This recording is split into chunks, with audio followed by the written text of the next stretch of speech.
The latest as former President Trump's impeachment trial will officially start tomorrow. Let's listen in. Able to reach an agreement on a fair process. The trial to convict or acquit former President Trump on the single impeachment charge of incitement of insurrection begins on Tuesday. Senate Majority Leader Chuck Schumer and Minority Leader Mitch McConnell have agreed to the rules. First, a vote on whether it's constitutional or not. Then the House managers and the former president's legal team will each have 16 hours to present their case, broken up over a number of days.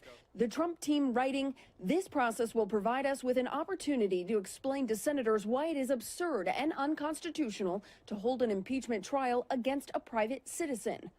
After each side makes their opening arguments, there will be a day of questioning by the senators who are the jurors in this case. Ultimately, senators will decide on the one true question at stake in this trial.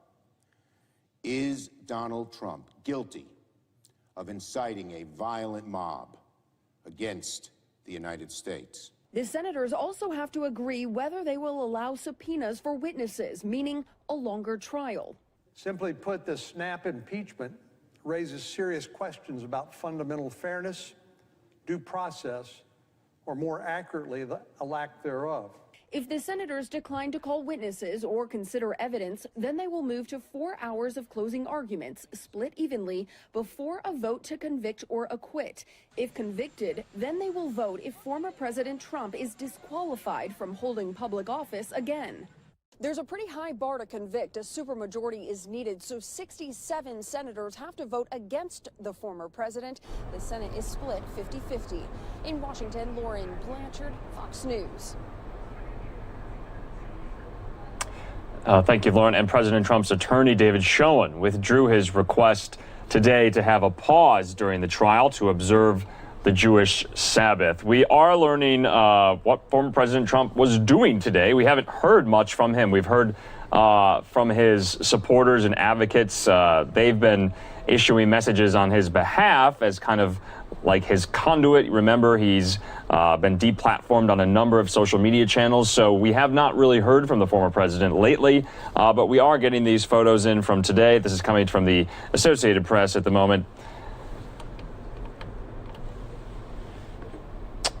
He's seemingly golfing his cares away one day before the impeachment trial. Trump was seen golfing at his West Palm Beach, Florida club today, the same day his lawyer denied that he had incited the riot at the Capitol building, the incident that set off the impeachment. Trump's legal team will try to convince members of the Senate not to convict or to bar him from serving in public office again. In order to be convicted, a 2/3 majority is required, meaning 17 Republicans will have to vote to convict. So those were just some of those images that a photographer captured down there in Palm Beach, where former President Trump was golfing. So that's the latest with all the impeachment news. We're going to carry that for you here live on NewsNOW from Fox tomorrow, starting at 1:30 Eastern, 11:30 Mountain Time. Remember, these take most of the day. There's a lot of back and forth. There's a lot of debate involved. It's hours of debate, frankly. So we're going to bring you as much of it as we can because it's important. It's never been done before. My colleague Daytona Everett said, never in American history has this been done. No president has ever been impeached twice. Remember, former President Trump was already impeached in the House while he was still in office. This is to decide if he should be convicted or acquitted in a trial and barred from ever holding federal office again. At the moment, we do want to go out to now Fox News' Peter Doocy. He has the latest on what's happening in the Biden administration at the start of this week.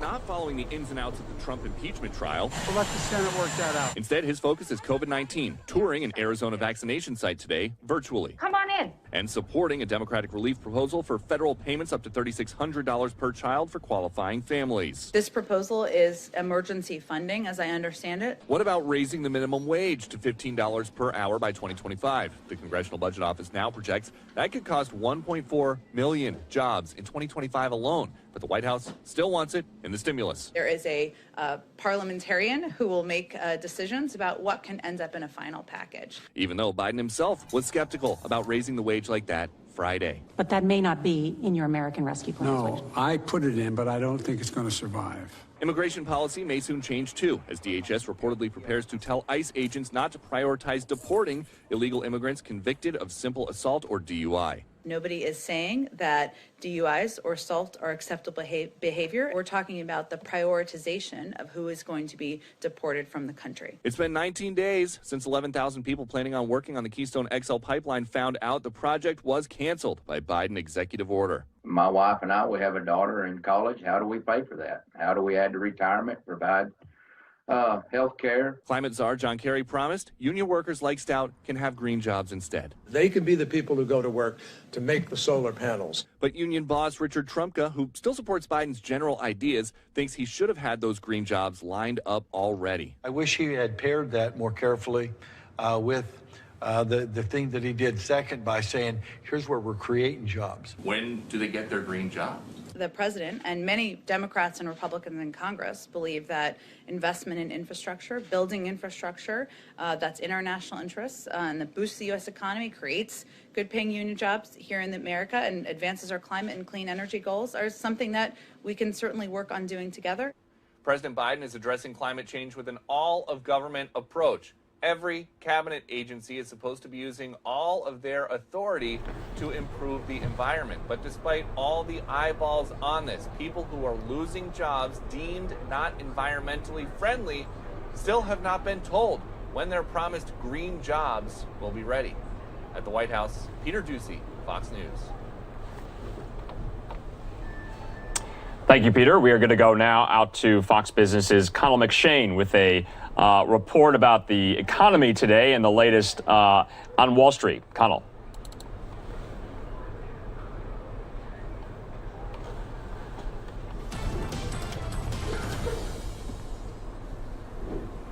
Wall Street starting the week with more records. The Dow, NASDAQ, and S&P 500 all closing Monday at all-time highs. Renewed optimism over COVID stimulus and vaccines pumping up stocks.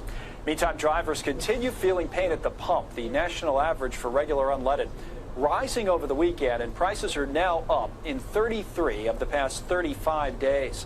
A gallon will cost you $2.47. And this won't be helping you at the station. Oil prices hitting their highest level in a year on hopes of an economic recovery. A barrel is now just under $58.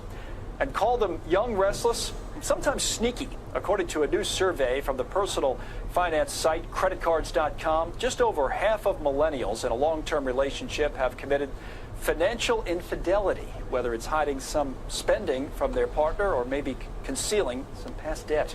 That's a look at business. I'm Connell McShane. Thank you for that update, Connell. And we now want to take it outside the United States. We also cover the world events here abroad, and we're following right now some news out of Israel. Let's go to this right now.